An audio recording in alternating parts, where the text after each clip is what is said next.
Well, I might as well get it on here. Ooh, I need to turn the radio off, or I will get a strike. Excuse me one moment.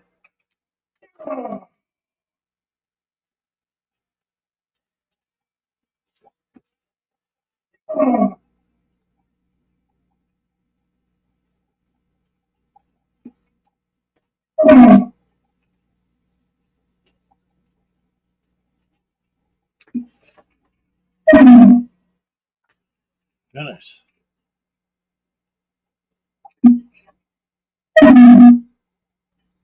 Goodness. All right.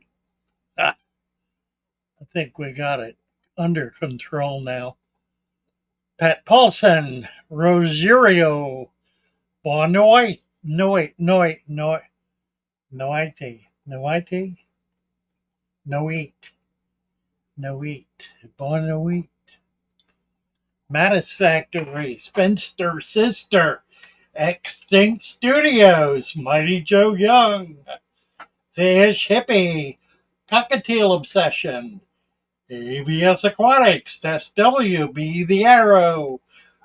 Beam me up, Mr. Scott. Hey, Nick, need to give you a wrench. How can we do that? Right there, we can do that. Goodness. I'll move the screen all over the place. Joe Sneed, Tito, Neo Veritas, Rosario, John Nash from UK, R3 Alcozy, the Code Desk, the Canister, Neutrino, a convert. We have a convert among us. Bravo, noticed her. Neutrino it is. Bravo. Joseph Ariondo. Nick, what is the wrench for? For friendship. The wrench is for being a loyal and faithful member of the shoal. It also keeps everybody under control because you all get to deal with each other. I don't know. I just thought it was kind of hokey when I first started doing streaming. Give some people a wrench and other people not a wrench. For what? So you can have one person play tyrant. Didn't make sense to me. So I decided a long time ago just to give one to everybody. Now, there are different levels. There is a managing moderator and there is a standard moderator. I have 3 managing moderators who typically are not even here. And then everybody else is a regular moderator. So that's the story about that. It's kind of a membership badge, truthfully. And there have been some people who have claimed that it would become a terrible problem. It never has. Because everybody controls everybody else. I mean, nobody gets away with anything here. You step out of line one smidgen of an inch, and you're going to get shut down pretty quick. And it just doesn't happen. Do I like duckweed? Do I like duckweed? Not particularly. No. It's ubiquitous.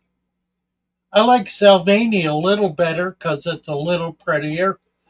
I like Frog's Bit even better because it's even nicer. I don't have any right now. I need to get some Frog's Bit. But no, I don't particularly like it. I found with this tank, and I probably need to do it again, I pulled out all of my Vallisneria. It was kind of clogged up with val. So I yanked it all out. I haven't finished replanting. I've still got more to do here. I'm trying to get more reds in. But once I took that out, I started getting algae on the glass, which was a sign that I did not have enough plants in there to control nitrates. So I was having to scrape it. So my fix was to add duckweed, and that resolved the issue. It also gave the other plants time to catch. And so when I finally took the duckweed out, I don't get the algae anymore. Silver Creek has been a member for a month. Bravo and welcome. Welcome, Silver Creek. Luis Diaz. Have you got a wrench? I think I did that. Yes, I did. Cockatiel says new converts are awesome. Indeed, they are. What is going on here? There it is. Okay. Mutual assured destruction. Yeah, kind of like that, Lawrence. Kind of like that. Randy Coke. Hello, Randy. We're getting the wrenches passed out here pretty good. Nick says I got my fatherfish supplement. Dying to get my first tank together. I have to wait until I move the end of the month. Well, you don't have to, but it's probably a good idea. Let's see. Whistler's Aqua Room. Good evening. Good evening. Should I have more floating plants like frog bit and gummy cress, or more root feeders like lilies and swords?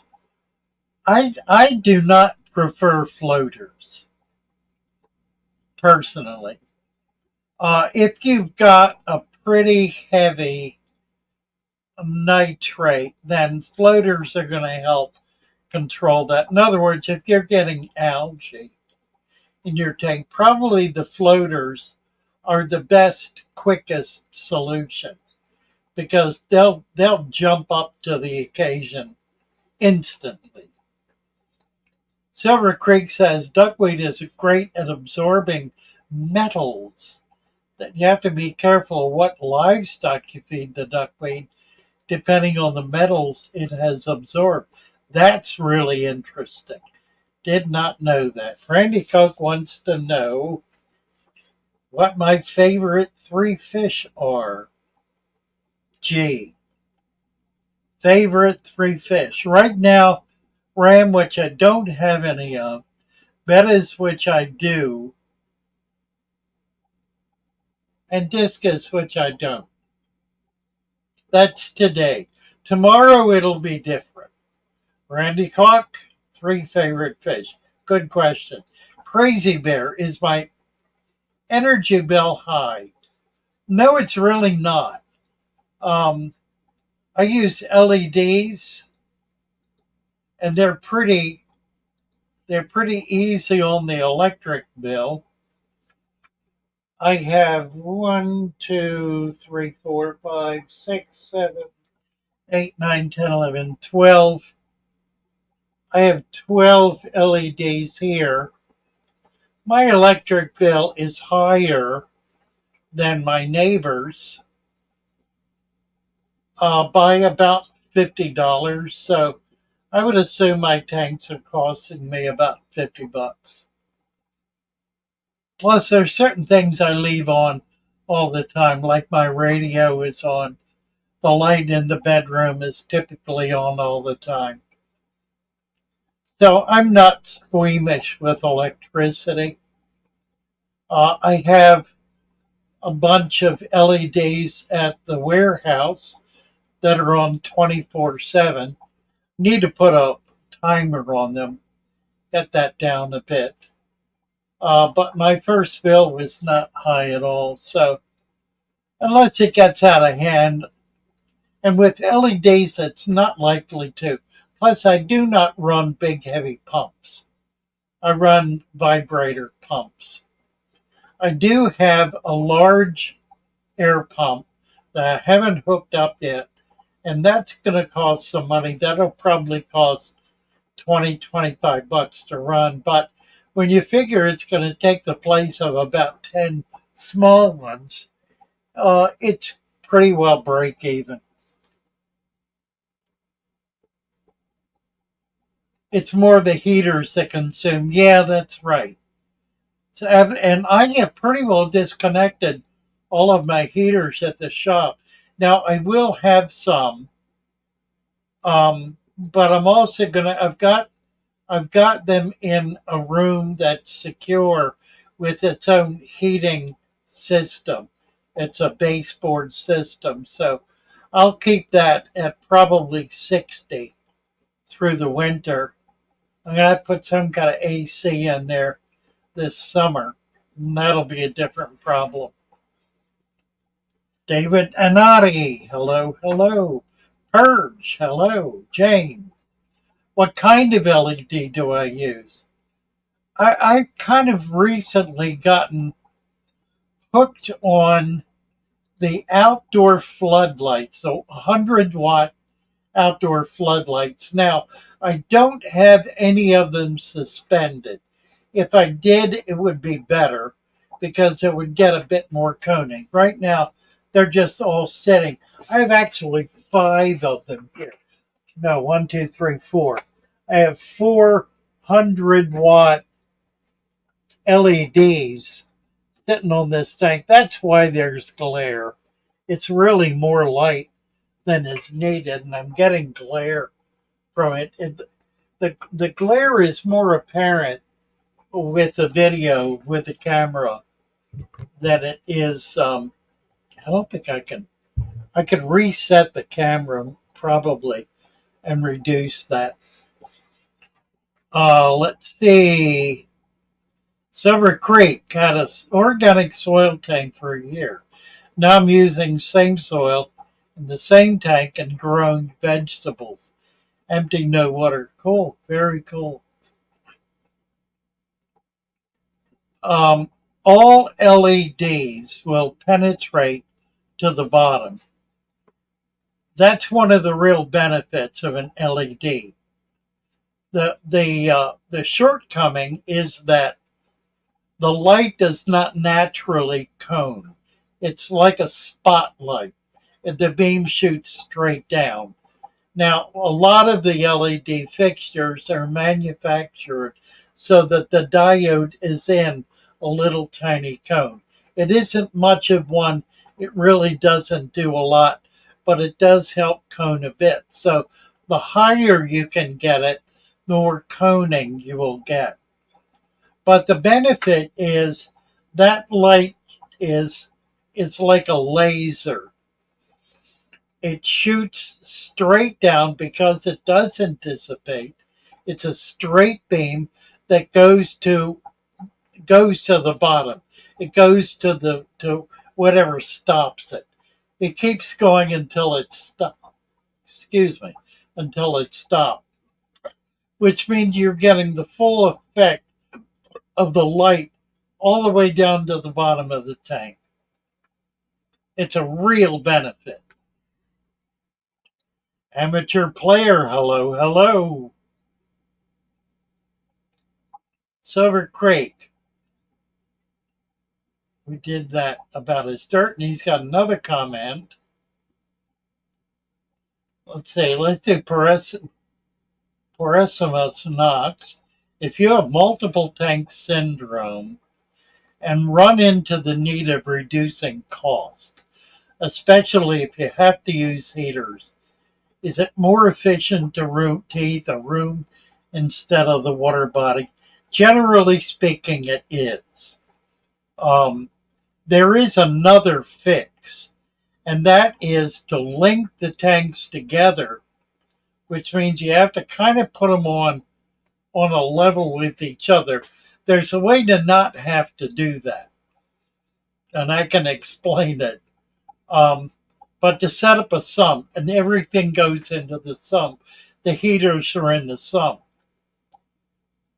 Actually, that works better because it keeps the entire volume of water at the same temperature, which also reduces it by increasing the volume. you're increasing the radiant heat, which is reducing the demand. So a combination of the two, that plus room heat will work. I found that having a sump and being able to cycle water into the sump and back to the tanks. You can do it if you're smart. You can do it with one pump. It's a little tricky, and you don't want to do it in your living room because it's going to fail every once in a while because the pipes tend to get clogged up with detritus. So you have to blow them out periodically. I have a video on how to set that up. If anyone's interested, raise the issue with me on in the shoal, and I'll be happy to go through it. I ran 400 tanks on a central system. I actually had 5 central systems, which about 100 tanks were on the biggest one, and then it kind of went down from there. But it's pretty easy to do. And I did it without drilling any tanks. So it was all based on overflow. There's a trick to that. A really good trick to that. Silver Creek. Let's see. Let me back up a little. How do you keep a fish tank warm when you lose power for an extended amount of time? I had a friend in Vermont. I visited him one winter day. His name was Jeff Campbell. He had about, I don't know how many, maybe 20 large tanks in his classroom.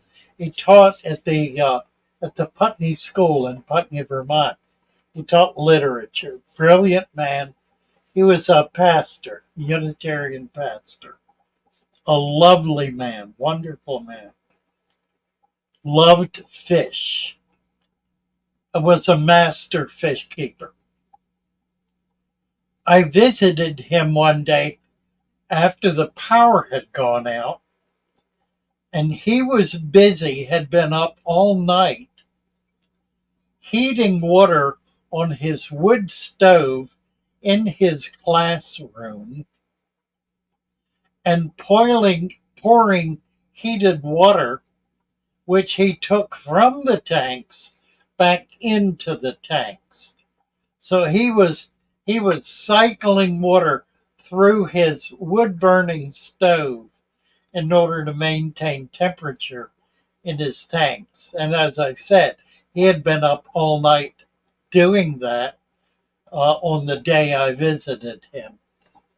So there are ways to do it. Hot water will work. It will work. Obviously, a blower, a gas blower, or some kind of alternative heating system is going to be most productive. A generator, obviously. You can do candles. You can light candles underneath the tank. It creates a fire hazard, so I never recommend it. I did once and I took it down. It's really quite effective, particularly if you are able to shield the heat as it's created so that the heat does not simply roll out from the sides of the tank. Although even that helps. But it creates heat that very quickly goes to the water column. Now with deep substrate, that'll slow the process considerably. Another good trick is to cover the top with styrofoam as well as the sides. If you put styrofoam on the sides, styrofoam on the top, that holds in a lot of heat, and that will last a good long while. If you then have a way to put a heating pad or heat packs or something underneath the tank, so that because heat rises, it's going to go up through the water column. That's a helpful way to be able to maintain at least a 60-degree temperature. You're not going to be able to keep it warm, but you should be able to keep it from getting cold. Black Porter, a grade school teacher, just brought Father Fish into the classroom. How nice, Blake. Thank you so much. That's delightful. Nice to meet all your students. We should do a live sometime with your students. That would be great fun. If you can set up a camera and a microphone, I would be delighted to do that. That would be great, great fun. And we can broadcast it. We can have all your little... that might be a problem, but maybe we shouldn't do that. Joe Marquis needs a wrench. Joao. I'm terrible with Spanish. I really am terrible with it. Wow. Wow. Wow. How, I don't know what it is. Marquis, I know. It's Marquez, though. It's not Marquis, is it? What's your opinion using river water directly into the aquarium? Generally speaking, it's perfect. It's not a problem at all. Obviously, if your river is dangerously polluted to the point where fish are dying, and the biotome is or the biome is severely damaged, you certainly don't want to do that. If you're just south of some kind of mill, like a paper mill or some other kind of mill that's releasing heavy mineralization, you don't want to do that. But by and large, the rivers if you're away from a metropolitan area, the rivers in our country are pretty clean and the water is pretty safe. I prefer tributaries because rivers contain a great deal more detritus, a great deal more soil, just matter that's been lifted up and is carrying its way to the delta. A tributary, a creek or stream, has better water in it typically because it has not picked up so much what's the word I want? Detritus, really, but that's not the word I'm looking for. It'll be cleaner. But yes, wild water is absolutely preferable to tap water. Now, if you have a well that's untreated, that is wild water. It's water in an aquifer that is extremely well filtered. The only difficulty is that it may be going through an aquifer that has limestone in it, so it's going to be very hard, very alkaline, which you may not want, but you can always collect rainwater to dilute that down. I do not recommend water softened water. It is impossible to maintain it as a consistent level. It contains trace salt, which is used to purge the element. What's the element called that captures all of the hardness? My brain just went like that, lost it totally. It'll come to me. But there is a certain amount of salt that gets into the tank from water softeners. It isn't much, typically not enough to taste, but it's there nevertheless. I don't like to use it. That's one reason. The other reason is that there's no way to gauge how much is coming out of the water at any given point in time. It's demineralizing the water. It's also decarbonating the water, which is causing the water to then become increasingly acidic. So I don't think it's a good practice to use water in a fish tank from a water treatment system. If you are drinking it, that's your decision. It does soften water, which is beneficial for certain house use. Although I find that very hard water is actually beneficial in a number of ways in household use. So I've had both for extended periods of time, and I prefer natural well water. But that's just crazy old man me. Ordered some powdered water. Just kids can't figure out what to add. Who is this craziness? 3G just ordered powdered water. Can't figure out what to add. It's very simple, 3G. You add powdered fish and powdered plants. And I would mix it in the substrate, actually. So that when you put water in, it'll stay down there. You'll have mudfish. Mudfish. Crazy, man. Crazy. Carnival Gold for 40 years. How nice. Stan Pittman. How nice. Kevin. Hello, Kevin. Happy to see you. Cornwall. What was the last? Oh, the first. First fish I kept. Gee whiz. Probably mollies and guppies. I think this would have been about 1948, 49 when we got a fish tank. It would have been platies for sure. Mollies. And probably guppies. My grandmother had guppies. And she had them long before that. She had guppies back in the 30s. Probably older than that. Probably before that. Those, I think, were my first. We got an angel fairly early on, so they were not financially viable or available, I should say, until late in the 50s. They were quite expensive.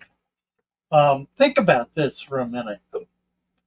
Before airplanes started flying fish in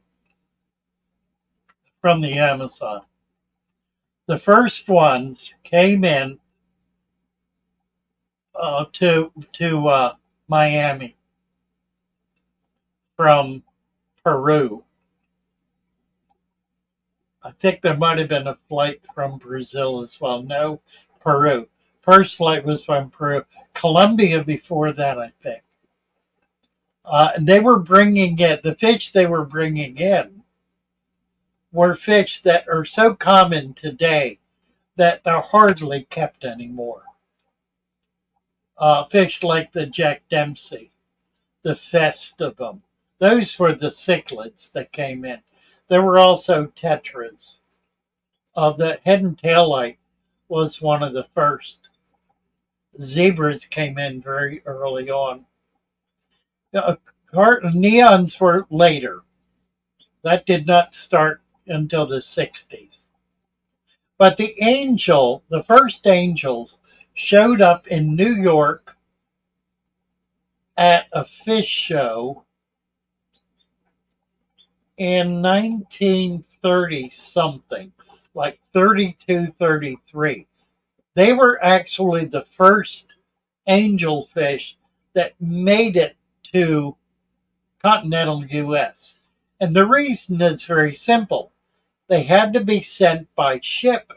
There was no other way to get them here, and that could take weeks to months to get them, which means they had to be in water in a container that was cared for and maintained for an extended period of time before they finally made it here. The first pair sold for about, I think, about $2,000 to $3,000 each in 1938 dollars. That would be probably close to $50,000 today. They were spawned within a generation, within 10 years or less than 10 years. They were bred in captivity to such an extent that the price dropped on them substantially and they became widely available. That's true of virtually every single tropical fish that was brought in. Within 20 years, they were everywhere. Within 10 years, they were being spawned in extremely large numbers, and the price dropped precipitously. In some cases, it did not even take that long. The creativity and the dedication of hobbyists to breeding these fish in captivity has been the hallmark of the industry of the fish hobby from its very beginning. Learning how to do seemingly the impossible, learning how to breed fish that are extremely difficult to breed, and yet managing it. I have a fish in here. It is a species of chocolate cichlid, which up until 2 or 3 years ago was extremely difficult to breed. Someone finally cracked the code, and suddenly it's available everywhere. The price, the wholesale price, wholesale, never mind wholesale. The retail price has gone from $25 to $50 each down to $5. I bought these in a shop at Super Cichlids in Dover, Delaware. I think I paid $8 for them. And I've got a group of them. They're in hard alkaline water. Let me say that again. They are in hard alkaline water. pH 8.0. GH 250. KH about 40. Hard alkaline water. They are surviving. I have a pair in another tank. I'll tell you what, I bought 5 or 6. I managed to save 4. I lost 2 because I got panicky about the pH. And I started adjusting the pH in the tank they were in. And they got sick. They got clamped fin. They began to stress. I pulled out 4 of them, put 2 in here and 2 in another tank. Those 4 have survived. The other 2 have disappeared. I haven't seen them in weeks. You tell me. This is a fish that has now been bred in captivity. Here's what that means. It means that the babies, the offspring, from the time they are eggs, are subjected to a unique pH and a unique hardness. They grow, their bodies grow accustomed to that water condition. Now, it may not happen successfully in the first generation. It may take several generations. It may take being able to save a few out of that first batch and breeding them and getting a second batch in another generation, which will have a higher rate of viability, and so on. It doesn't necessarily happen instantly, but it does happen. Fish these are fish from Borneo, where the pH is 5.0 and the GH is not measurable, nor is the KH measurable. Bacteria does not live there. It cannot live in that soft and acidic water. That's the native water of these fish. That's why it has taken 10 years to finally be able to raise these fish in substantial quantities. They're being raised now. They were raised first here in the U.S. and then in the Far East, in Thailand, the Philippines, mainly Thailand, Malaysia, and now in Sri Lanka, where the water is hard. The water is not soft, it is hard. They're being raised in hard alkaline water, and they are thriving. We have brought this fish to an environment over a series of generations that has now allowed it to not only survive, but to thrive in water conditions its ancestors would die in a matter of weeks. I know, I've been there. I've been trying to keep these fish for years. And these I have high hopes for. High hopes. So, the argument about pH is really moot. And I'll tell you another argument that is moot is the argument about temperature. Fish learn to tolerate a native temperature. There is no fish, aside perhaps from those living directly on the equator, where the temperature of the water does not fluctuate, and fluctuate in most cases substantially. By the time you get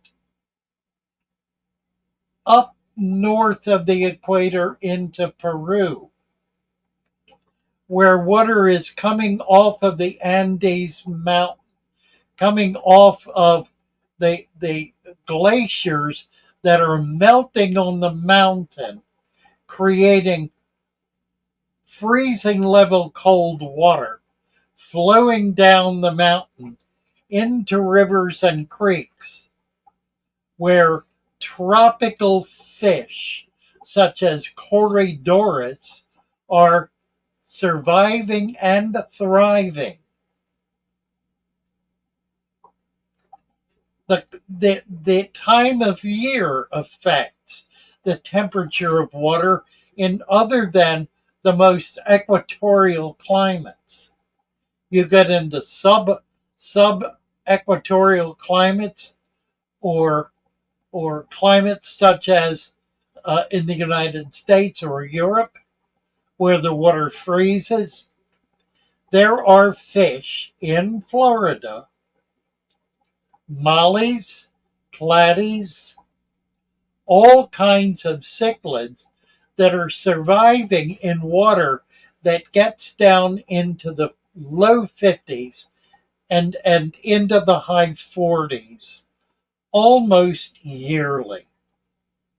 And they are surviving and thriving in that environment. They have spawned in it enough that the young have developed an ability to assimilate those temperatures and those water conditions in order to be able to maintain their health. This is one of the remarkable aspects of living animals, living creatures. If they cannot adapt in a given generation, they will adapt over a series of generations to the point where they will be able to move literally around the globe. Probably the very best example of this is microfauna. Microfauna survives in its identical species everywhere on Earth, with the exception of those places where the water conditions are so abhorrent, no oxygen, boiling temperatures, acidification that burns flesh. Those places they do not survive in. There may be others with very high chemical content that is harsh chemicals where they cannot survive and have not learned to. There are nevertheless species of bacteria and microfauna that do survive in geothermal vents. Life has a way, and its way is to adapt. As it adapts, it will adapt to your aquarium. This is why it is so vital to not go crazy with changing your aquarium all the time. You want it to be stable so that the animals living in it are able to depend on its stability. Now, to keep it stable, you need natural cycles to be going on. You need a cycle of life. You need a cycle of organic to inorganic back to organic materials. You need that balance. That can only achieve in a very stable environment. In fact, it is the definition of stability. Without stability, it cannot happen. The Father Fish channel is all about teaching that stability. And we are still learning. We don't have it nailed down. We're down the road. To be sure, we're down the road. This tank is 22 years old. It's a little fuzzy right now. I need to probably change my water filters. I have 2 sponge filters. I think if I take them out and change them, I don't need to add sand. The sand looks pretty good. I do need to, and I don't see a lot of mold on the surface, a little bit. I could probably add, yeah, there's some here. I could probably add some more sand, clean the filters, and that should clarify the water. It has detritus in it, like clay, that got in there when I stirred things up, pulling those plants out. And it is so fine. I just lost. What did I do? I just lost the camera. I lost the video. Oh, it's back. I think I'm moving around touching things again.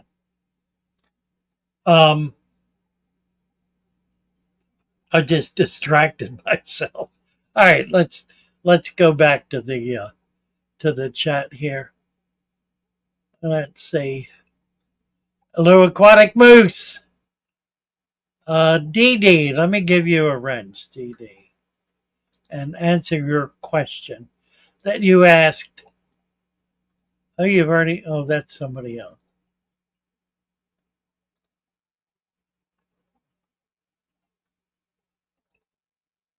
DD.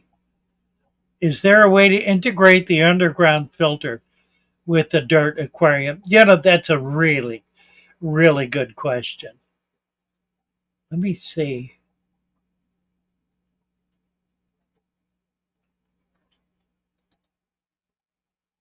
I'm trying to get you a wrench, and that'll answer your question. Don't mention the tank behind me. It's okay. You can mention the tank.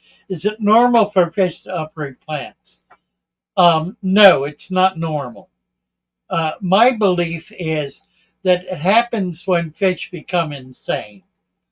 In the same way that any animal becomes insane when it's caged in an environment that lacks any kind of enrichment. A bare tank is with fish in it is a tank that will cause, I believe, a form of insanity in the fish. That's why you see them running up and down the glass. They're trying to get to a place where there's some structure, something to swim around, something other than open water. Most fish do not like open water.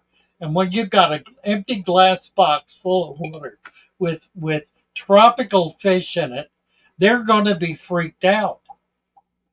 There is no option but for them to be freaked out, and they will become stressed. And that stress will reflect itself in aberrant behavior, like running up and down the tank, darting from one end to the other, ultimately getting sick because they're stressed. So I think a big part of fish uprooting plants is a product of them becoming mad by virtue of being in a bare tank for maybe years at a time. It's typically cichlids that do that, and it's old cichlids that do that, and I believe that's why it happens. Is there a way to integrate the Undergravel filter with the dirt aquarium? That's a really, really good question. Yes, there is. There is. If you have an undergravel filter with 2 inches or so of gravel on top, pull out the lift tube. That's the round 1-inch plastic tube that's jammed down into there that has the air stone down in it, or an air tube down in it. Twist that and get it out. Add 2 inches of sand on top of the gravel. Here's what that gives you. It gives you a dirted tank with a plenum. Now, I'm not big on plenums. There was a research project that was done over a period of several years by Garf in Idaho or Iowa that determined no apparent difference in the quality of the environment between a tank with no plenum and a tank with a plenum. Nevertheless, there are those who swear by plenums. Fine, you can have a plenum in your tank. It certainly is not going to hurt anything, and it may be beneficial. I really don't know. I don't do plenums. I don't have any more undergravel filters. I think I got rid of all of them when I closed my shop. I did have a big box full. But yes, there is that way to be able to use them. Using them as functioning water cycling system, no, because they bring the material that you're trying to get down into the substrate back up into the water column. May not seem like it, but the solubles are in the water column. So that water has a great deal more organic material in it than it would if you were not running an Undergravel filter. It may not literally bring detritus back up, although I've seen that happen. It will literally bring dissolved minerals and dissolved organics back into the water column, which will make it more difficult then to be able to do things like control algae. All right, let's see what else we got here.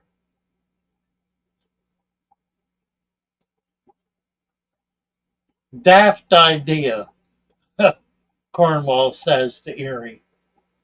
Recreate nature to the best of my ability. You betcha, Erie. Years ago, Father Fish told me to cap my Undergravel filter, and it's one of the best planted tanks I have. Absolutely. Yeah, Mighty Joe, I really believe that's true. Now, here's the thing I've noticed. If you have a large enough tank, a big tank, with a lot of structure, big fish, some of which, aside from putting aside pacu and putting aside silver dollars, I cook them, I don't keep them. I don't like them. A whole lot, I don't like them. Piranha are fine. Piranha are not plant eaters. I mean, they're fine. Yeah, they're fine until they decide to eat everybody in the tank, which can happen. They can get triggered. I do not know what the trigger is. No idea, but I've seen it happen.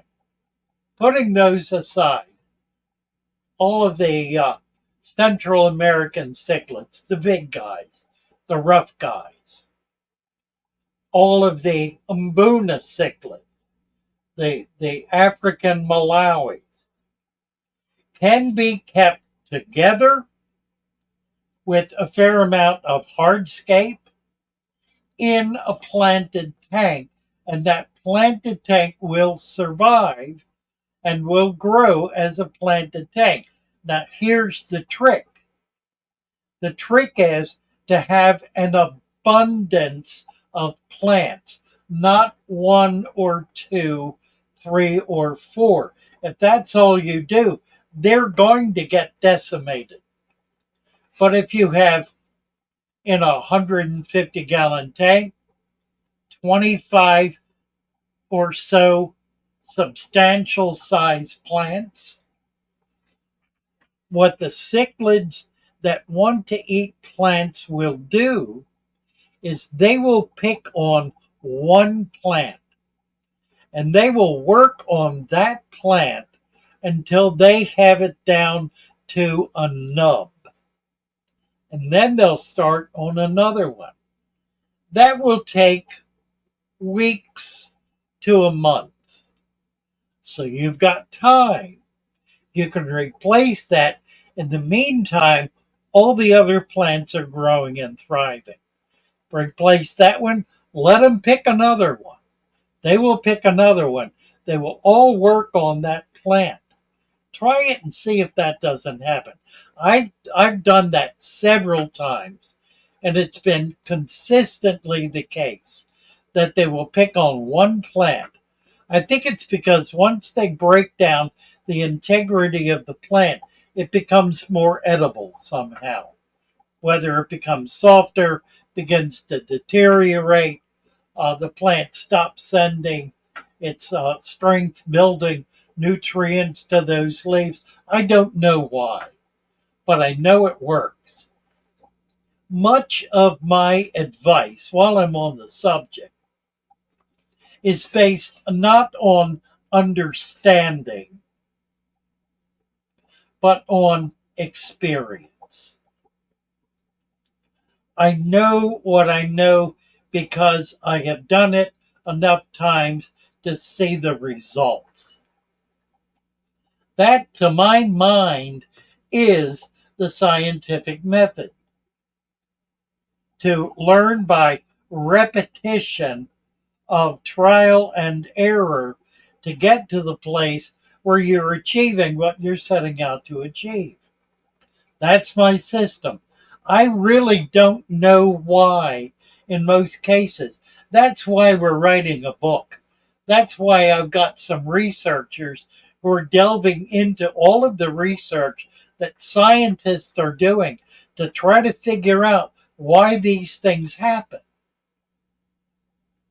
Eventually, we'll probably get around to publishing that book, and we'll have all the answers to the questions. Yeah, but why? It's interesting to me that the criticism I get is not based on trial and error. It's based on theory. It's based on you can't do that because when you do this and do that, the other thing happens. And how do I know that? Because I read it in a book and I know it's true. You see what I'm getting at? What I mean? We learn, and all of us as hobbyists learn by doing, learn by trial and error. If we can share our knowledge with those who have spent more time in trial and error, then we can leap ahead. We can jump that 10 years ahead of where we would be otherwise. Now there are hobbyists right here on YouTube that are stuck way back there 25 years ago when they started doing the same thing that they were doing 25 years ago. Why are they doing that? Because they figured it out. They figured out how to make that work. And they've got it nailed. They can grow plants and fish in a tank full of 4-inch rocks. They have nailed it to the wall. They know exactly how to do it.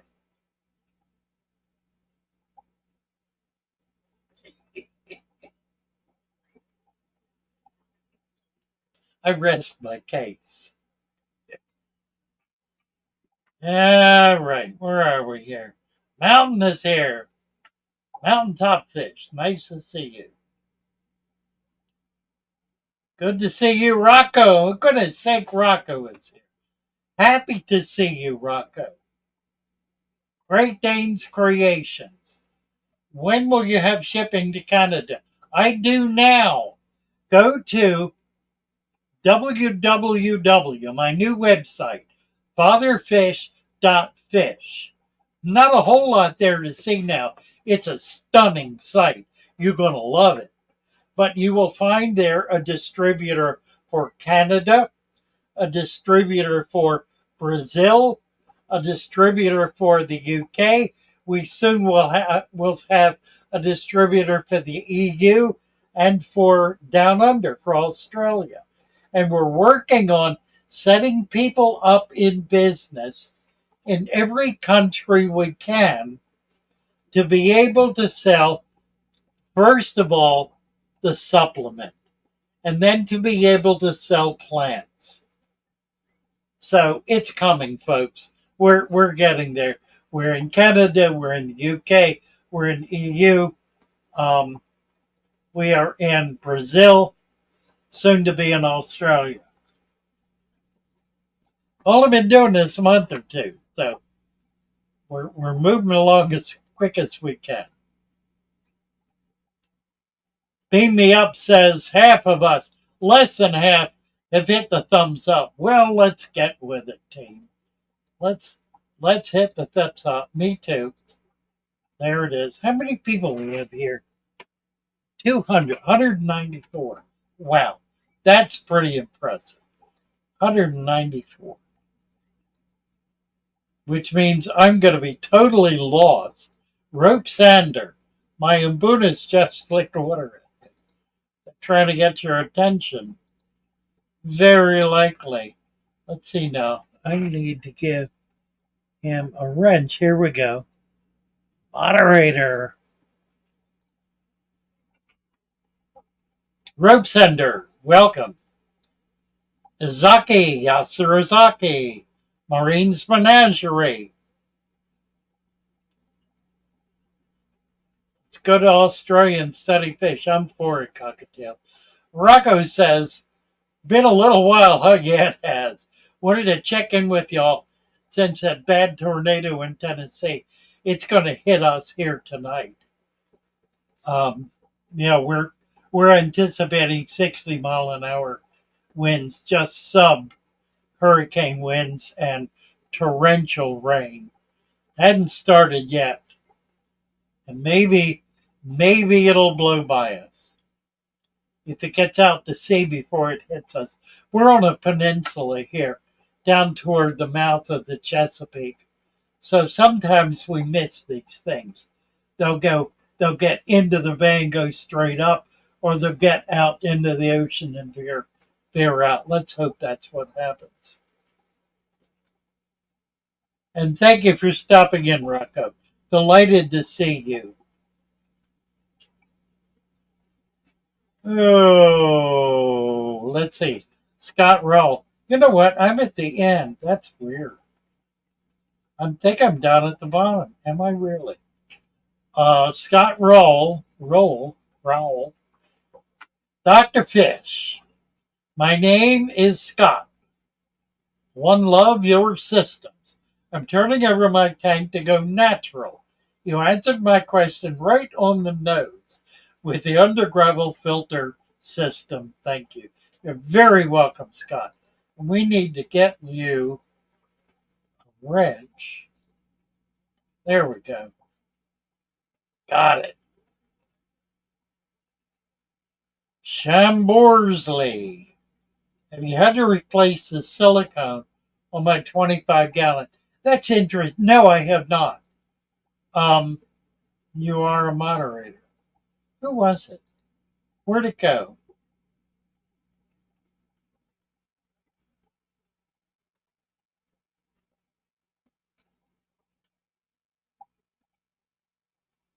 Channel is flying. It certainly is, isn't it? Neo Veritas. The question about, I want to answer that, the silicone. Here it is.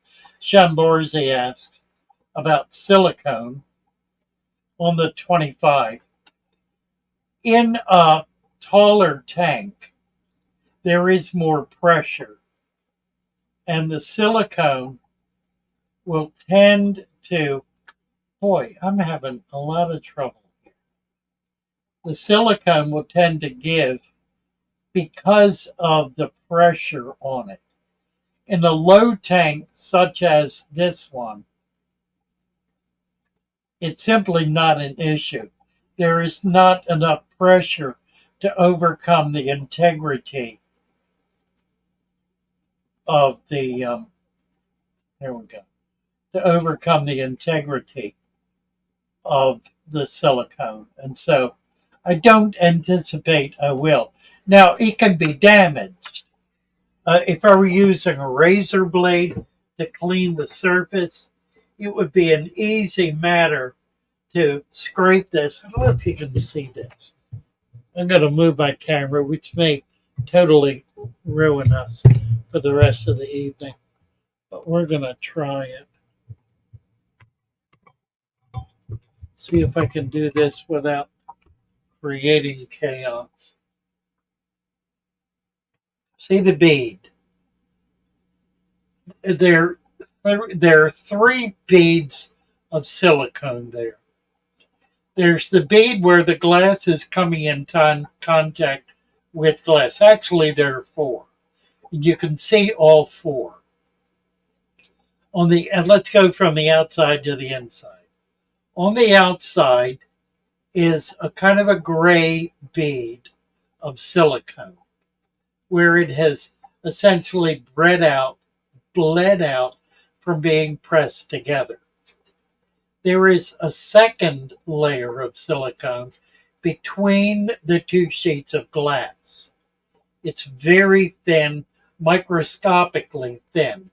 You can see there is some breakdown in integrity to that level. There's a bubble right there. There are a couple of lines. I don't know what the lines are. They may simply, I think they're reflections. I think the lines are like reflections. Looks like the bubble is too, because it's moving. But you will in an older tank, you will see little tiny bubbles in that silicone between the two pieces of glass, where the pressure is pushing the glass apart. The next layer, the white layer, is a bubble of silicone that is the real safety in the tank. It's what's preventing water from getting to the seal between the glass. And then there is another layer outside that, a darker layer that is protecting the white layer from water reaching it. That is the one you can see it's kind of roughed up on the edge where it's been damaged. That's the one that usually gets scraped off by a razor blade. If you use a razor to clean your tank, do not go even close to the silicone because you will damage it. If you cut into that white layer, it exposes the microscopic layer between the glass. That will create a means for the water to get to it, and it will begin to permeate. So I think there's actually another layer there that's on the outside between the outside layer and the glass, but I really can't be sure of that. It frankly doesn't look like it. Anyway, if you're simply dealing with those 1, 2, 3, 4 layers and protecting the external layer, the most internal layer, as well as the most external, those are the ones that must be protected. If they become damaged, then eventually all is lost. So this tank has been protected for 25 years. To clean this, I use a magnet, fairly strong one. And I just push it across, drop it down, and bring it back. You can see before I got the tank, there were some people who used something that scratched the tank. Now, it might have been sand in the magnet. That would cause scratches as well. There is some scratching. That's the one thing you have to be careful about. I do not let this magnet get close to the bottom. I do not get closer than 1 inch from the bottom of the tank. If I get a build up there, I go in with a scrubby and I scrub it off by hand. I don't take the risk of getting sand between the two pieces of magnet because it will scratch the tank. You can hear it. If you hear it, stop and clean it. Take it out and clean it. All right. There's that lesson. Now we can go back. Is there anything in the? Oh, I wanted to show you something. This is a God, I can't think what the stupid plant is called. It's a tiger lotus. This is a tiger lotus. Look how pretty that is. I don't know if you can get the colors. It's a bright red with a lot of mottled color. Now, I removed all of the floated leaves, and it had a bunch of them that came up when I had duckweed up there. Got rid of all of them, and it grew these leaves out. if I keep trimming all of the floating leaves, I'll be able to keep these very colorful, pretty leaves in the water column. So you might just, if you're doing a tiger lotus or even a dwarf lily, keep that keep that in mind, because it is a way to be able to keep let leaves in the water as opposed to on the surface. Okay, we're back there. Aquatic mousse. Use a mixture of vinegar, water, and rubbing alcohol. Um,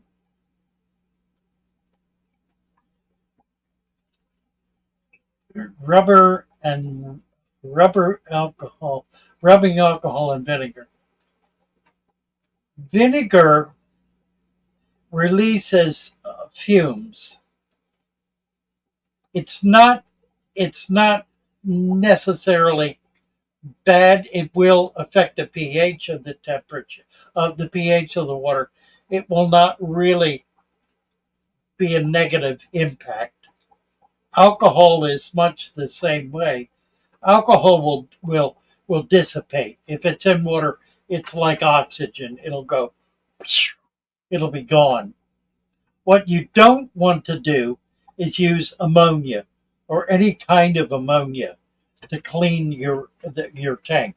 No ammonia spray, nothing with ammonia. The reason is that the ammonia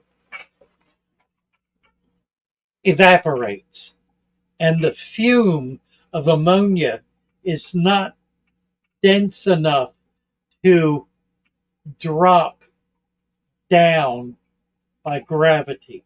It's so light that it rises. It'll actually go up the glass, and when it reaches the surface of the glass, it expands. And when it does that, it gets into the water and will kill the fish. It took me a while to figure out why that was happening. I finally figured out why that was happening, why I was losing fish after I cleaned the front of the glass with Windex or any other kind of any other kind of. My brain is about wiped out. I don't know. I'm not thinking. I think, you know why? I know why. I just figured out why. I have not eaten today at all. And my blood sugar, I'll bet you, is dropping to the floor. Let me go get you. Go get me. Listen, you hear me? I can't even talk right. I'm going to get some. I'll be right back.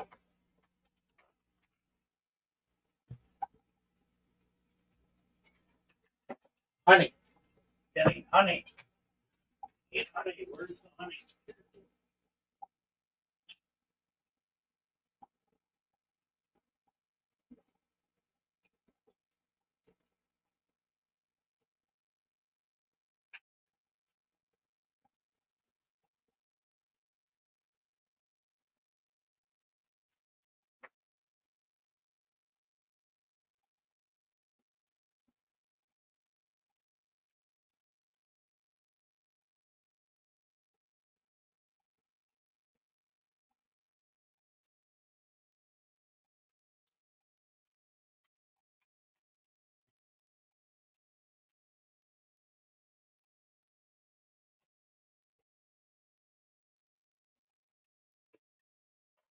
Oh, dear.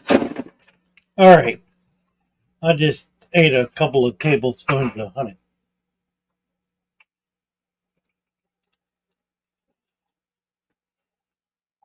Uh, I had a piece of cake this morning, and I haven't eaten all day. Whew.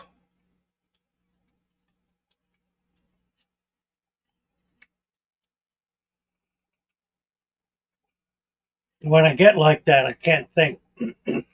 Ammonia. It's coming back quick. Oh, let's see. Is it good to follow the season pattern in an aquarium like the rainy season and the drought season? I've never tried to do that. It makes perfect sense.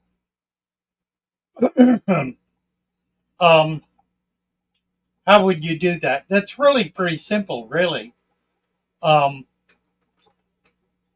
what you would do is you would let evaporation go down gradually. Now, you can replace some of it, but not all of it. Replace some, let it go down, replace some, let it go down, replace some.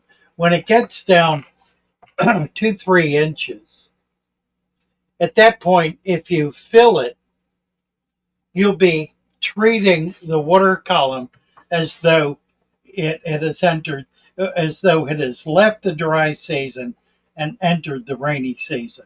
So you could do that in a way that would be pretty effectively replicate seasonal changes, particularly in tropical and subtropical areas. It's not so much the case in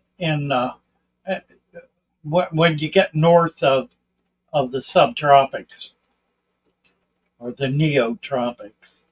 You get further north, and temperature has a greater effect than that. You don't get the evaporation, I guess, is the issue. And also the rainfall is different. It's where precipitation occurs more throughout the year. So you don't have a rainy season as such. But if you want to duplicate the rainy season, that's certainly doable. I don't know anyone who does that. Yes, I do. It's a common practice when breeding fish to flush the tank or add a significant amount of new water. Even drop the temperature a little bit. Add new water, and that will cause a couple of things to happen. Number one, it will flush out nutrients from the substrate and will cause, usually because it's rain, it's bringing nutrients into the water from runoff coming off the land. So that's bringing nutrients in, bringing a lot of organics in. That creates a growth, substantial growth in the micro and macrofauna. That creates the environment that the fish are looking for to be able to spawn and have their babies have a high level of food available. Until that happens, it's kind of in the in an environment where there's substantial evaporation and very little coming in, the microfauna fades lower and lower. So there's less and less nutrition for babies because that's what they eat. The adults can survive because they can feed off each other and other things that fall in the water, like insects, or even eat plants or eat whatever else is there.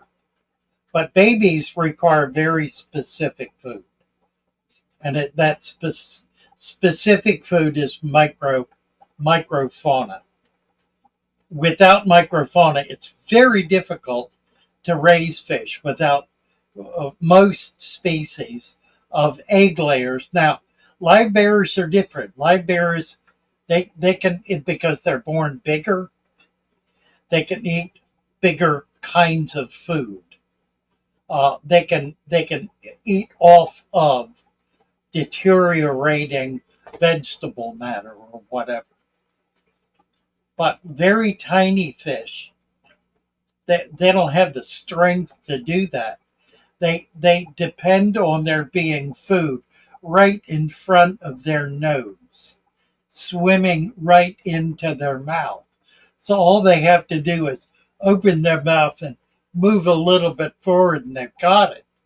It doesn't take a lot of meals to get their body continuing to develop to the point where they get more fins, they get a different shape, they're able to swim better, they get a little bit bigger, their eyes develop better, they're able to see and do more and eat larger bits of food. But in the beginning, they have to have microfauna. You can try things like egg yolk. It is problematic. It works for some. You will never get a full school of fish feeding on that. You will have substantial losses. You'll be able to keep some because you'll get them over that initial hump. It's the first few days that are the most critical. Those fish, once they're able to swim, they have to eat many of them within the first hour or they die. There has to be food available to them instantly, and it has to be swimming into their mouths. It has to be so dense in the water that all they have to do is open their mouth and they eat. In order to have that condition, it requires a flush of nutrients coming into the water, lots of new water, building up that population very, very quickly in a matter of days to a week. It just literally explodes. And that's the point where the fish are laying their eggs. It takes 3 or 4 days to get the eggs laid, 3 or 4 days, sometimes less, to get the babies hatched, 3 or 4 days before they are able to start eating. They have to come up off the bottom. That's a week to 10 days, literally 1 to 2 week window to get that food supply substantial enough for those babies to be able to survive. So yes, that is a place where adding not only water, but nutrients in the form of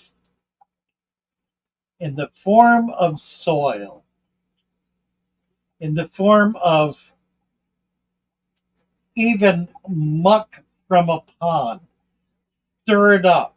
And you don't want to go crazy with this. Do it in small amounts. And you can feed the babies that tiny material. That's really what the resurrection jar is all about. The resurrection jar is a way for you to be able to develop a strong, healthy culture of microfauna that you can feed to your fish. Now, it's a joy to feed them the bigger scuds and so forth, but being able to feed the baby fish, when you do that, if you're building a leaf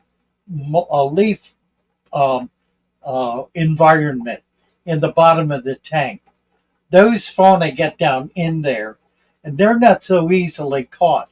What happens then is the fish that are egg scatterers, like the tetras, will begin spawning over that. Their eggs will fall down in it. They will hatch, and those babies will have food instantly available to them. It will grow baby fish. And it works. It happens all the time. Now, what you don't want is a species of fish in there that's going down in that looking for baby fish to eat. Like Formosa. Formosa are a very gentle fish. They're a very sweet fish. They don't fight with anybody. They will eat every baby fish in a tank if they're there. You can't raise baby fish with Now, here's the thing about the Formosa. It's a native North American fish. I have them in here, which is why I don't have baby fish in here, because they're eating them all. I do not have a 2-inch layer of leaf. I probably ought to try to do that. That might be the way to overcome that problem. But boy, I never see them because they're tiny and they're down deep inside everything. They're just, I've got probably 50 of them in here, and they are underneath the mold. And they're 1/4 inch long. The adult males are not much bigger than that. They're a tiny, tiny fish. The females get bigger. I don't think they can get to 1 inch, but they'll get 1/2 inch, and they'll get 3/4 inch. Every once in a while, I'll see one in here. I don't see any right now. The bigger ones are more visible. The tiny ones, that's hopeless. I see them once in a great while. When I'm feeding, they'll come out sometimes. But typically, I don't see them. But I know they're in there because I see them periodically. And I know that's what they're doing, the little suckers. All right, where are we? Is that a cichlid? Says beam me up. The only cichlids I have in here are the Ramirezi. Everything else is either a tetra or some other kind of fish. I have rainbows. I have tetras. I have. There's tetra. The neos. There's. I'm looking at a little.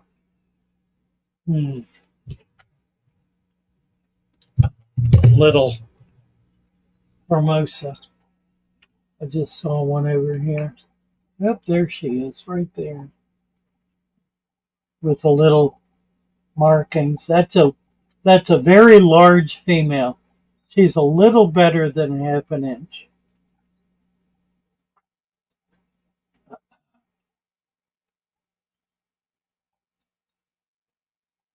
Sorry, I haven't got my wits about me altogether yet. I keep thinking I've got these apistos spawning in here, but I've yet to see a baby. There's a pair. There's a female right there and a male right there. I think it's a female. Might be a male. There is a sub-male in here. That's not a sub-male. That's a dominant male. Oop, that was the goby. Is he still here? Yeah, I think that's a sub-male.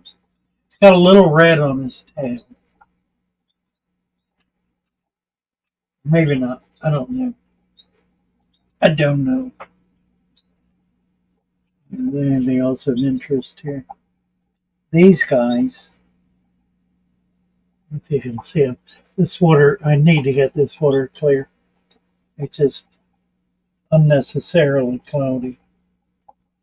Well, enough of that.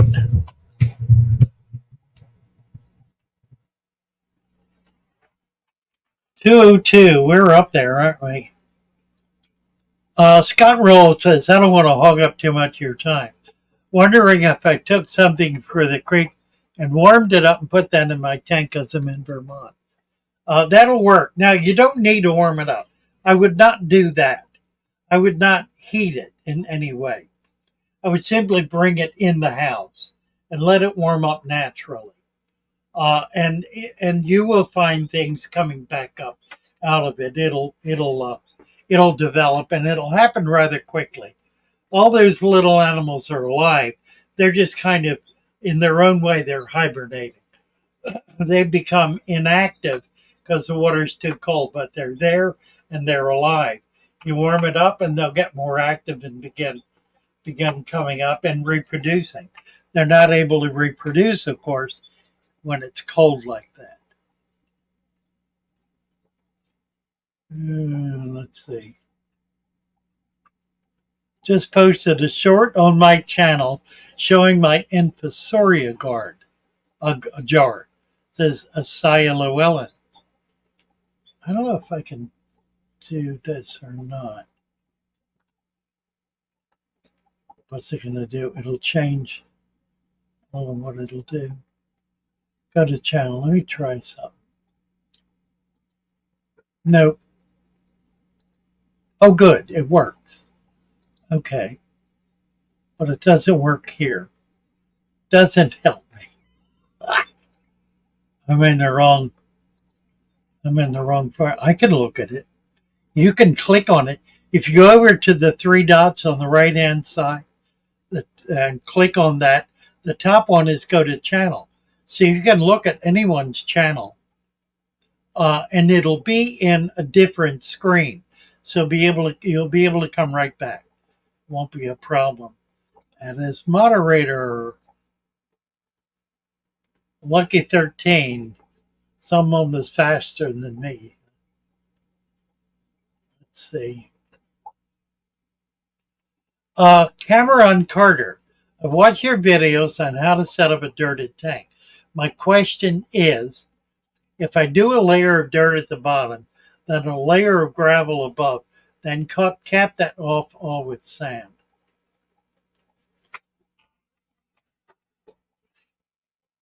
It's not, well, let's see now.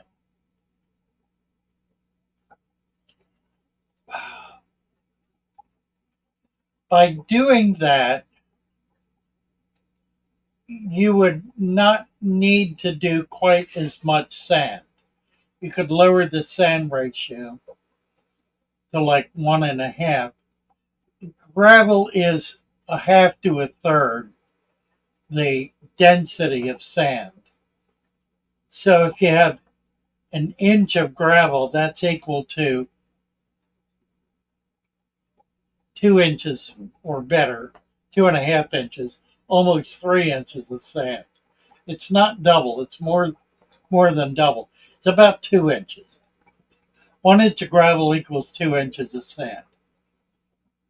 In terms of the ability to prevent water from flowing down and washing out the soil. So you can use gravel 5 to 6 inches with an inch of soil, and you can get away with that. That'll work. And that's what some people who love gravel do. They have it very deep. And that works. That's perfectly effective. You think sand is deep? Try doing an adequate amount of gravel. That's half the tank. You can do that, Cameron. I don't really see the value of it. Because the gravel is not doing nearly as much as the sand is doing. It's not providing any particular benefit. It's maybe another way to put it, over and above the use of the sand. Parsimus saw cockatoo dwarfs. Those are cichlids. Well, they are. Let's see, Lucky 13. I think I gave you a wrench. I did. Sharon Grasso from Virginia Beach. You're not far from me. I'm about 2 hours north of Virginia Beach, maybe 2.5 hours north. I'm in Salisbury, Maryland, near Ocean City. I'm not just half an hour from the acetate chain of islands off the coast of Maryland and Virginia, going down to the end of the peninsula into the Atlantic. Couldn't find any food, so I ate a cardinal. Quick snack, says Cornwall. And not much of one.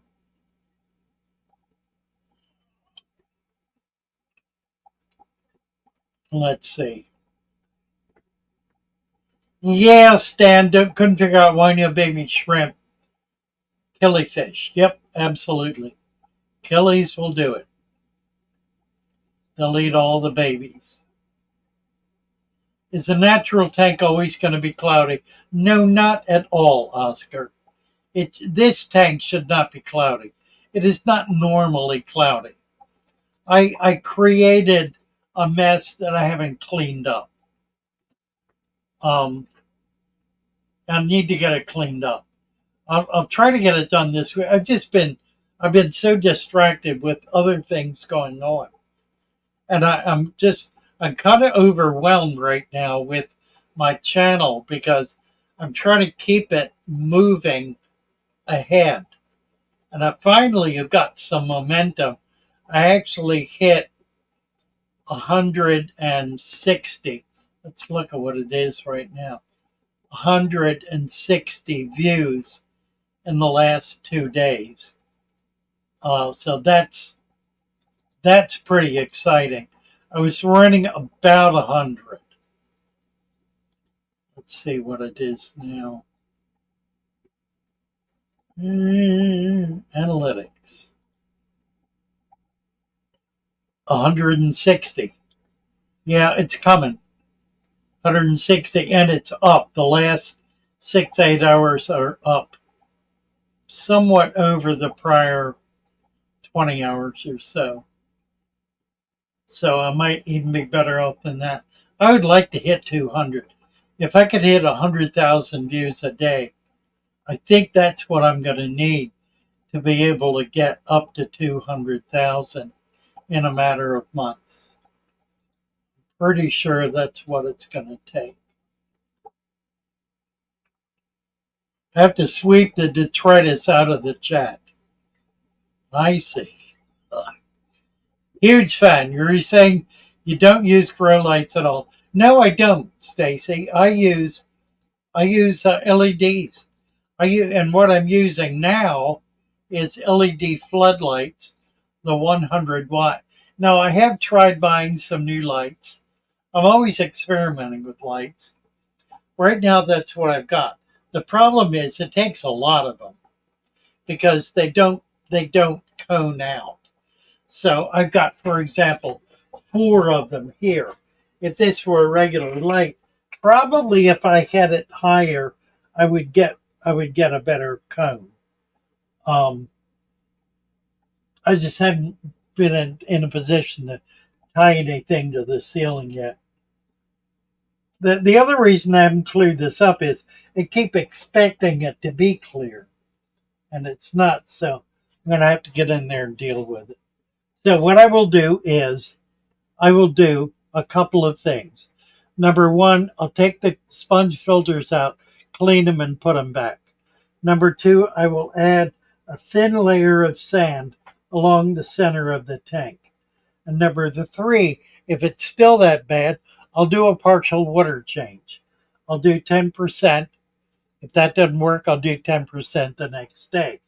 By doing all of those things, it'll get clear. It'll be crystal clear.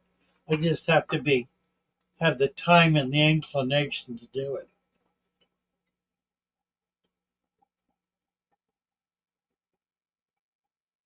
In the red corner, Father Fist versus Hockey Paul. Who's Hockey Paul? Cameron Carter with the waste from fish and leaves that get sifted through the sand every time, get caught in the gravel layer, and help doing. No, it'll keep them. It'll keep it out of the soil. You want it in the soil. So that's what I'm saying.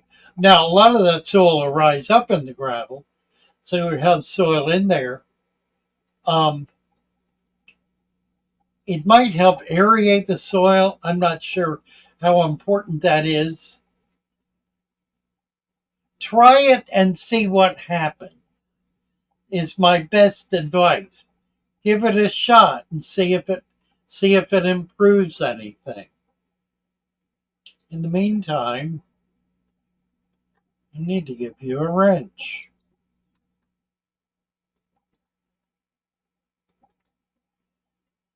Hammer on. Maureen says, don't forget the thumbs up. What do we got for thumbs up? We're at 157.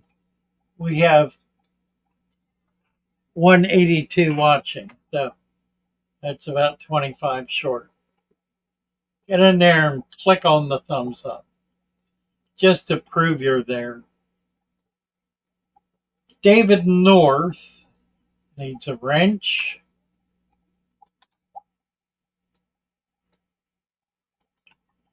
And David has a question, which is, I'm losing it.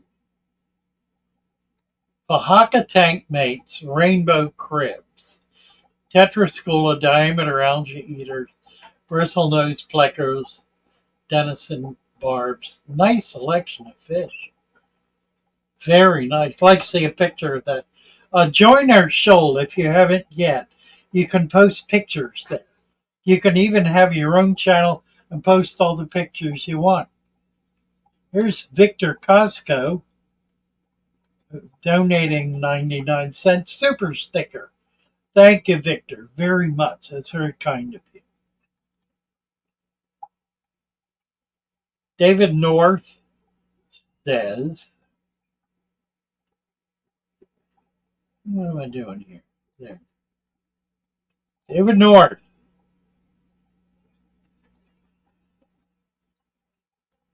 Siamese algae eaters are a bit shy, though.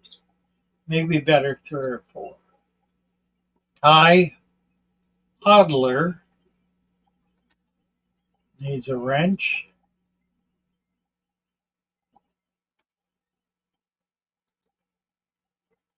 Kai.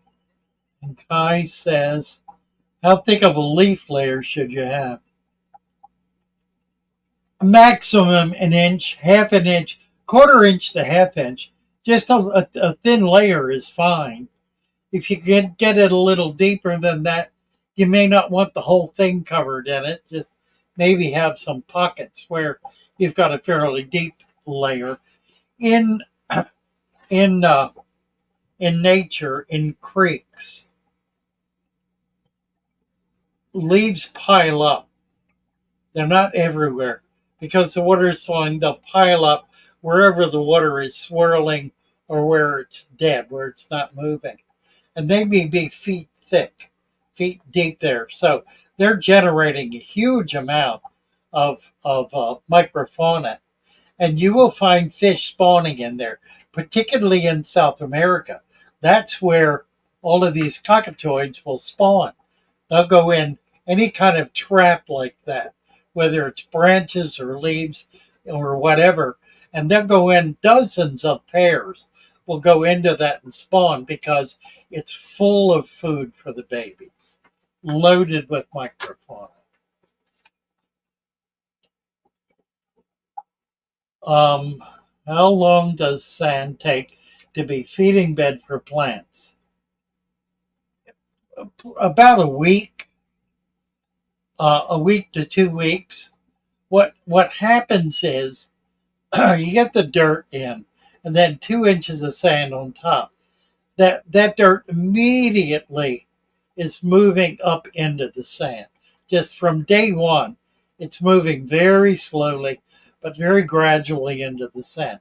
After about a month, it's halfway in the sand. It balances at that point, won't go any higher, which is why you need 2 inches of sand to keep the soil out of the water column. But that means within a week or two, the roots that are down there at an inch are able to get nutrients. And that soil, as it's rising up, is chelated.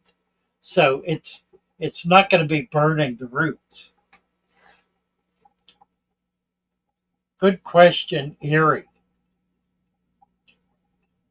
Green spotted puffers. How do you get a wrench? You get noticed by father fish. That's how you get a wrench. You now have a wrench. It is now up to you to decide when to give it to you. But you have my stamp with approval. And do I have any luck with green spotted puffers? I don't do puffers. I just never got really fat. I've had some. I've had faku. I've had green spotted. I guess I've had them all. But they don't really interest me. Thank you, Victor Kako. Yes, for the super sticker. Let me see.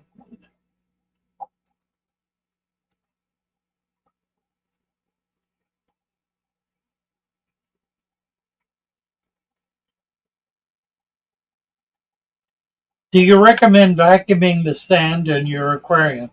Says Edward Haslett. Absolutely never. Absolutely never. I noticed somebody had a video on vacuuming sand. I can't even imagine why you would do that. If there is detritus sitting on top of the sand, add sand. It's not deep enough. Add another ½ inch of sand, and that detritus will disappear. It'll go down in the sand. Here's the thing. You've got a certain amount of sand, and you've got a certain amount of organics. The organics are creating detritus. They're creating waste. Plants dying, fish pooping, snails poop, whatever it is. It's creating detritus. If there is more detritus being created that can precipitate into the sand gradually, then you wind up with a surface of detritus. So increase that depth, and you cover that, and as it comes down, that it's going into the sand. And this is all moving down. It's not just staying there. It's going down, mixing in with the soil. So adding sand allows detritus that's on the surface to get into the sand.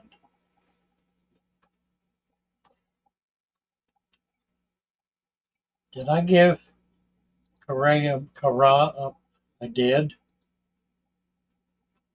Let's see. One of my favorite things is to add leaves to my aquariums.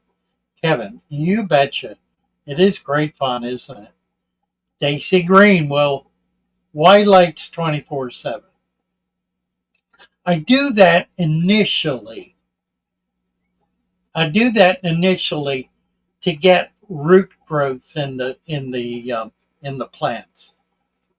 The leaves, the plant is not trying to grow leaves at that point.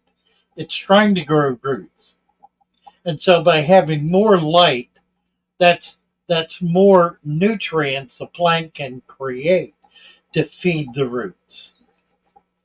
It does more photosynthesis because there are longer light period, and it uses that to feed the roots. Once you start getting algae, then you can cut back on the light. You've done the job.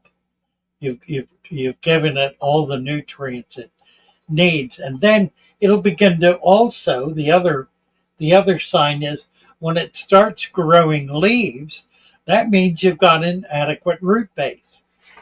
Here's the thing about plants. Plants don't grow all over all at once. They don't grow roots and stems and leaves and flowers and everything else all at the same time. They don't do that. They grow what they need to grow to be able to be stable and functional. So the first thing a plant grows is a root.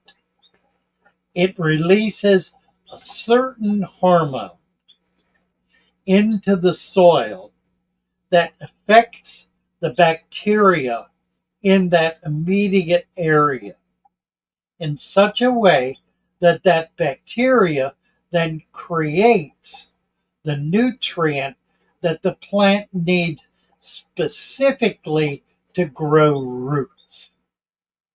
And so that the bacteria will provide it with root growing nutrients. It establishes the roots. Then it needs to grow stems. It releases another hormone that affects either the same or a different bacteria that creates a nutrition, a nutrient that the plant needs to grow stems. It's a different nutrient than what grows the roots. And so forth with leaves, with flowers, and with seeds. All of those require unique nutrients for the plant to be able to grow naturally. That is why it is so important to have a thoroughly rich soil foundation, substrate, in order for those nutrients to be available as needed. When they are not, that is when fertilizers are used. That is the requirement for fertilizers. Soil that has become so impoverished it cannot provide the nutrients the plant needs to grow. And so fertilizers are introduced. Now, the fertilizers are not specific to every one of those different conditions. They are specific basically to one, to leaf growth. And so there will be leaf growth. The stem growth will be weak. The leaf growth will be strong. If it needs to fruit, there will be also a fruiting, like with corn, a fruiting nutrient put in that material that's put in the ground to make the plants grow, the fertilizer. You getting all this? I'm not sure I am. See, but here's what happens. When you do that, then it truncates the ability of the plant to be able to grow normally and naturally.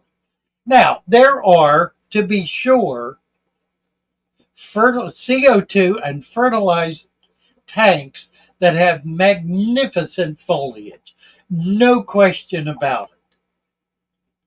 Those plants, however, are not growing naturally. They're growing unnaturally. And if you stop with the CO2, stop with the fertilizers, they will fade. They'll fade and fail. And they will fail utterly. They will not be able to survive because they have not built their own foundation sufficient to allow them to survive. That's the answer to the fertilizer. That's why the natural farming people are so adamant about growing plants in rich soil, in organic soil, where all of the minerals are cycling through the system in order to create specifically what is needed for that plant's growth. That's the only solution we have to the problem we are having with the demand for fertilizer. Who is this? Gene Rodriguez, 1090R. Does canister filter negatively affect the tank? Well, the canister filter, of course, will pull out detritus from the water column that would otherwise be precipitating into it. I have found with very, very large tanks, and by that I mean 100 gallons or bigger, that a canister filter is helpful. For one thing, it moves a large volume of water, preventing any dead spaces. With large fish, in a large tank like that, there is substantial detritus being created. Also, typically, there is not substantial foliage. So, the canister filter in a very big tank is a benefit. I used it consistently.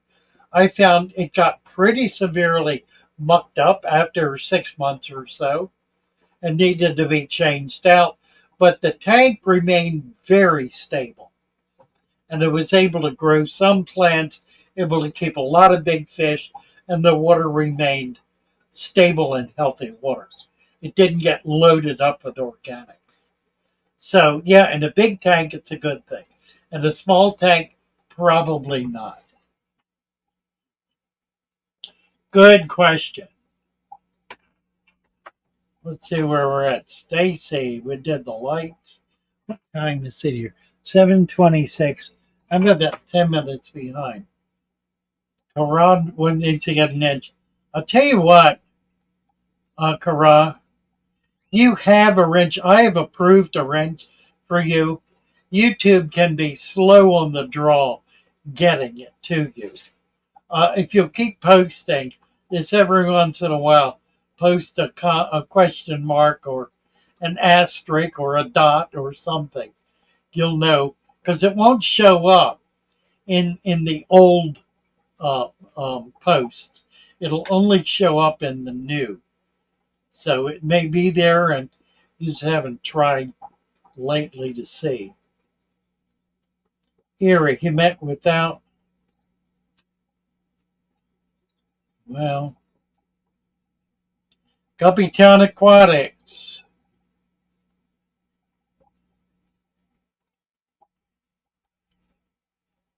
Give you a wrench.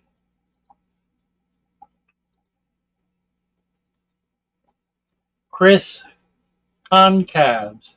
When introducing a resurrection jar, do I dump all the water into? No, don't dump. Do it in small portions. Never add a huge amount of leaf litter, either wet or dry, to your tank all at once. Do it in small portions at a time. And the reason is you can overwhelm the system with too much organic and create a foul condition. Do it a little bit at a time. You're adding organics and you're adding a substantial type of organic, which is going to affect the water column substantially. So do it in small doses. You can build it up. I mean, it'll build up. It'll become stronger and stronger. But don't start with a whole lot, or you could wind up fouling the tank. Erie is giving up. Good night, Erie. Let's see. Did Chris get a wrench? Yes. Rope Sander got his wrench. See that? David North got a 100-gallon with a 407 canister. Plants are thriving. Yeah, and probably a lot of big fish. Ray's Fish Room. Father Fish, I have Brightwell substrate in my tank. Can I just add your substrate and sand over that? Will it create too soft water? Keeping it? No. The Brightwell is the only company that makes products that I support. There, I've said it. Now, not all of them, but many of them. That I know the owners personally. I know their heart. I know their commitment. They seek to create a natural environment. They also seek to stay in business. So they sell some things that I would not use. But I'll tell you frankly, if I could afford their substrate, I would have it in every one of my tanks. It is a miracle of a product, as well as a number of other products that they manufacture. They're probably the only company that I would happily support and uh, send people to. It's a high quality company. Unfortunately, you cannot buy directly from them. You have to buy from a store, from a retail. They sell only exclusively wholesale. Cake o'clock, Jerry says. Cake o'clock. Time is it? 1:42. Got about 15 minutes. I'm going to make it. Kara has a 99¢. See if we can find it here. Right there. Right there. A super sticker. Thank you. Kara. Celebrate their first super on a live stream. You betcha. Lizbeth. Making a dark water 20 beta and tetra natural. Can I use soil, sand, substrate? Absolutely. Absolutely. It'll work brilliantly. In fact, if you will put peat moss an inch deep on top of the sand, it'll give you a tannin water it'll be bright red. It'll be just rich. And we need to give Lizbeth a wrench.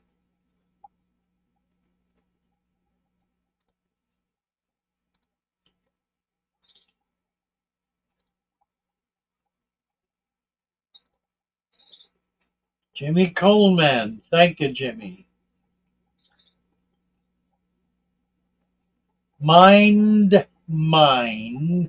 7-gallon for 60 ghost shrimp without filter, 6 months, using very fine sand. The only problem is only one lower part of plant with a light coating of detritus. Lower part of plant. Add a little more sand. Just add another 1/4 to 1/2 inch of sand. It'll take that right up. Nurse Nick, I think I just gave you a wrench, didn't I? No, I did not. Nurse Nick says, when using organic soil from my garden, do I have to sift out all the earthworms? Yes. Earthworms drown. An actual earthworm will drown in a tank. I know there are people who are absolutely convinced they've got earthworms living in their tank. Those are not earthworms. Those are aquatic worms. Those are actually blackworms that have grown up. Blackworms get that big. The worms we feed and buy as food are baby worms. They're not adults. You can collect from creeks and rivers and streams large worms in the water. They are blackworms. And if you can figure out how to keep pairs of them, they will spawn and your tank will be full of baby blackworms. I must do that. I simply must. Trouble is, I've never found big ones, but I know they're out there. Tweaky, so let's see, we did Nurse Nick. Tweaky sauce needs a wrench. We're going to get that. And then what's the best way to promote plant growth? New to adding plants, have about 3 inches of sand. There are people who have tried making ice cubes out of the fatherfish supplement and putting that down under the sand. No reason why that won't work. My recommendation is to build a food web. Get leaves in there, get a small portion, and then every 3 days to a week, put more in. Keep putting more in. Do it over and over and over. Do it for months until you have a deep, rich bed built up, and you'll be able to grow plants in that because it will have worked its way down into the sand and created a rich, loamy kind of consistency that will provide the nutrients for the plants. Twiki sauce.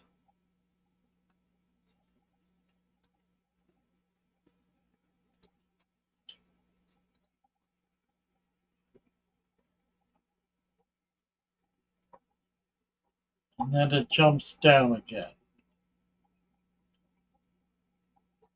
And I can't get back to where I want to be. Where do I want to be? All right, let's just start somewhere.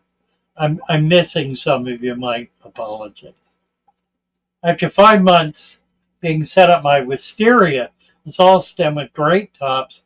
Amazon sort leaves are melting away. Is this normal through the first year? Well, it is normal for the outside leaves to deteriorate. If new leaves are being created, then the plant is thriving. There should be new leaves being created. If it's not enough, then your soil is not rich enough. It is normal for leaves to deteriorate. They break down. They get old, they get worn, they lose their usefulness, and the plant will actually withdraw nutrients from those leaves, causing it to melt or die off. That's perfectly normal. What it should be doing, though, is creating new life, new leaves. If it's not, you need to do something to get the nutrient level built up in the tank.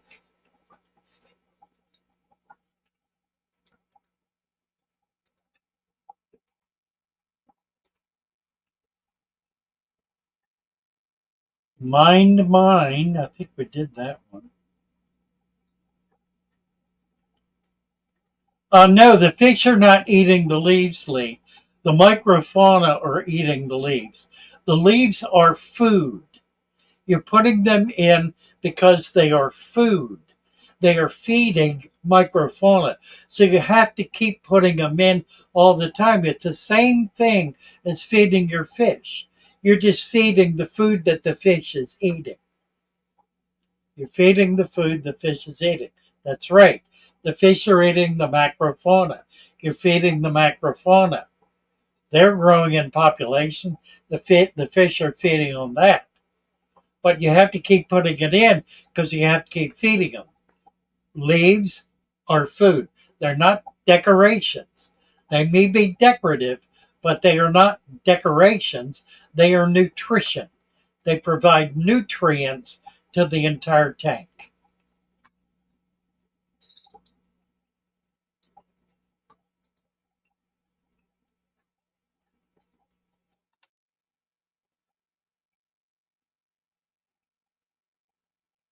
See, we did Nurse Nick and Twiki Saw. We did Louis Zodi. No, we did not. Louis Zodi says, very excited to get my plants from you. We'll be adding 20 emerald eye rasboras to the 50 plants that are going in. What a great fish. I love rasboras. Really nice fish. John Wall recently set up an Mbuna tank. Get your wrench. A lot of algae is forming. They eat it, but it's starting to take over. Do you recommend I add more plants or just leave it? You can try adding plants. If the plants will grow, that's great. They will eat it. It is part of their natural diet in the wild. They eat two things. They eat algae and they eat the vast swarms of insects that fly over the lake and fall down into it because they get tired. So they have a protein diet, they have a vegetable diet. They will eat both. They will eat the algae. If you do not feed them other fish, they'll clean up the algae, other food, that is.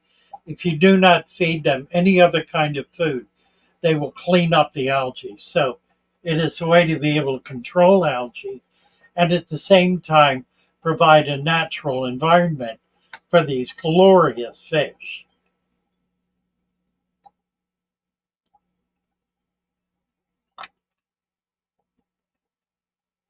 Let's see.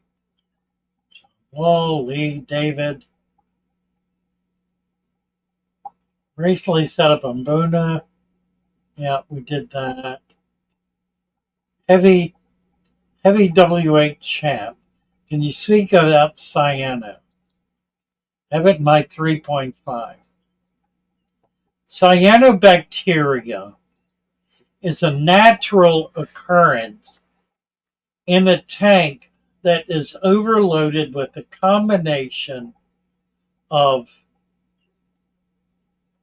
nitrate and detritus waste. It is a bacteria that consumes nitrate and waste. The control for it is number one, more plants. Number two, add sand. Number three, stop overfeeding your tank. Cyano occurs because there is more nutrient in the tank than the tank can use. There are two ways to overcome that. Increase the organic the organic volume, the biomass in the tank in order to control that excess nutrient, or reduce the amount of nutrients going in. You can be dramatic about that by dramatically reducing it, and that cyano will then become available as nutrients again. So cyano is a sign that you've got more nutrients than the tank can handle. Cut back on nutrient, add nutrient using material such as leaf mulch, plants, macros, snails. Snails will eat cyano. Anything that will reduce the cyano either by feeding on it, controlling it, breaking it down, or starving. Edward Hasiak, what kind of sand? Any kind of sand that is inert. You do not want sand that dissolves in the water. So no shells, no phosphate, nothing like that that's gonna melt. Dale Definase.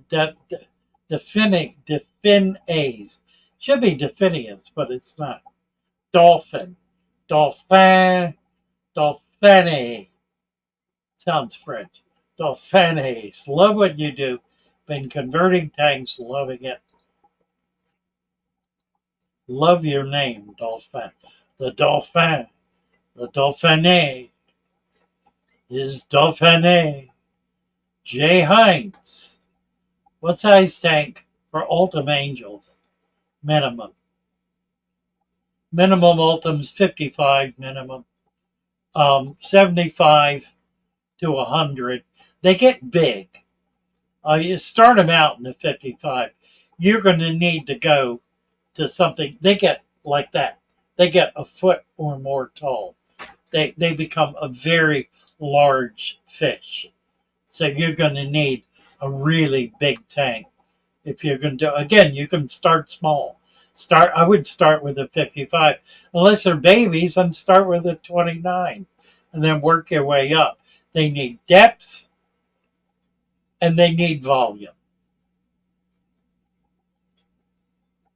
Arden Richards just came across some pictures of my first proper thirded substrate adventure on Discord.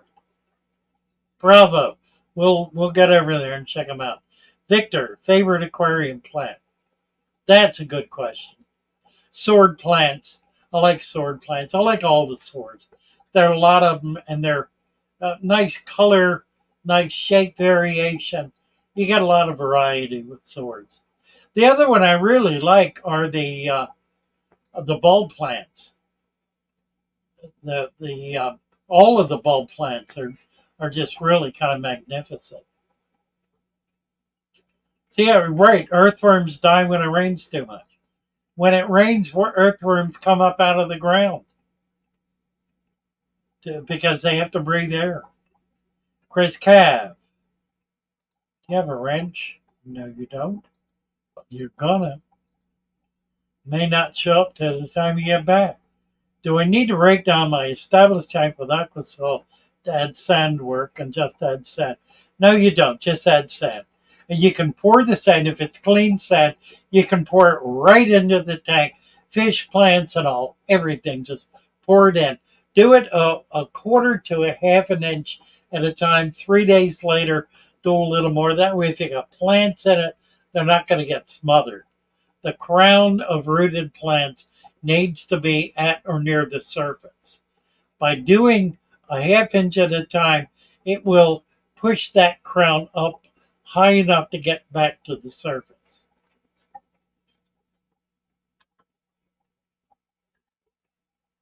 Glenn Smith is saying his worms turn blue. Now, at that point, you could have buried them, but they're pretty foul. Pretty foul. Edward Hasiak. What's the best type of sand to use? Sand does not pack. Sand does not compact. Sand is granular with sharp edges. It does not compact. It allows for flow. In point of fact, bacteria grows on every surface of that sand, keeping it separated and causing water flow because the bacteria has cilia on it that cause water flow. So whatever the finest sand will work just fine. Powder sand will work just fine. It cannot be too fine. It does not compact. That is, it does not get like concrete or clay, where it will not allow water to penetrate. Clay, on the other hand, is not sand. Clay is minerals that have been fully, totally dissolved in water and precipitate to a layer where the dissolved clay material builds up and it compacts like stone. It compacts so densely, roots cannot get into it. They may grow on the surface of it, but they will not break in unless it cracks. Then they'll go in the crack. Sand is not like that. Sand does not dissolve in the water, and so it cannot compact.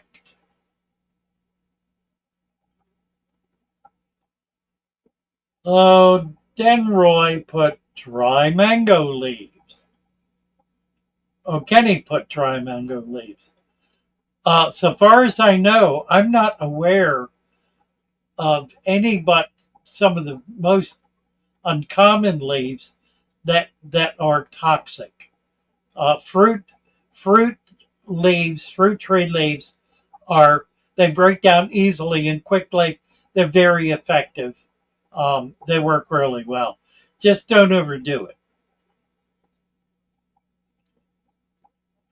If I don't have floating plants, will my pearl gourami find somewhere else to make a bubble nest?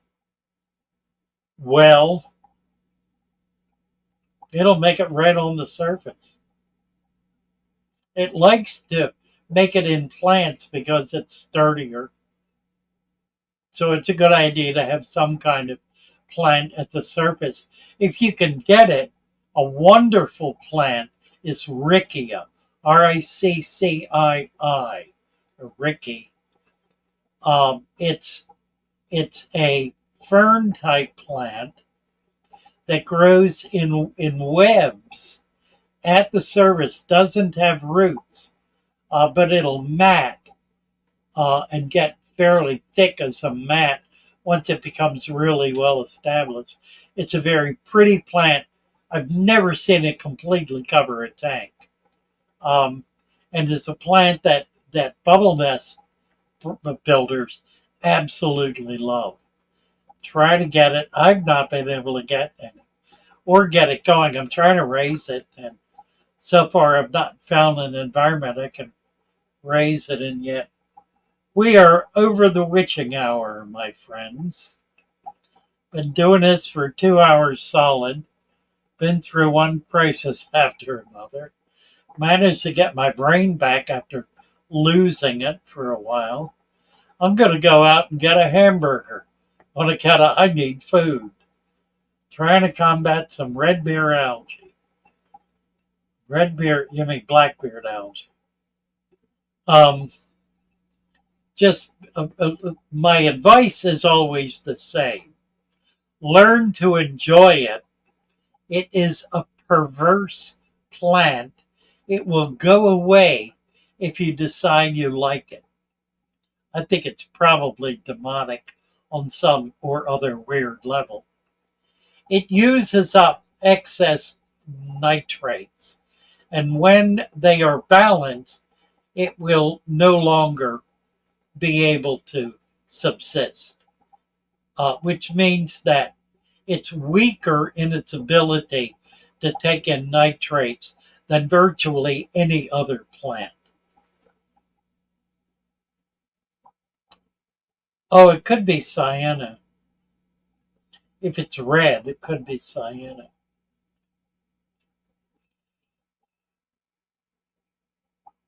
All right. We're done. Love you all. Wonderful to be here. We had quite a crowd in. We've been right around 200 all evening. Deeply appreciate you. Make sure you get over and visit the shoal.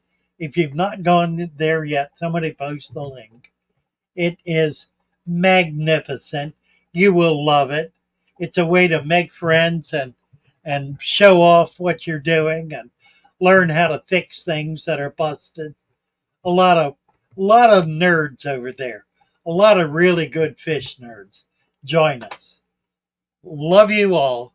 Bless you all. Bye for now.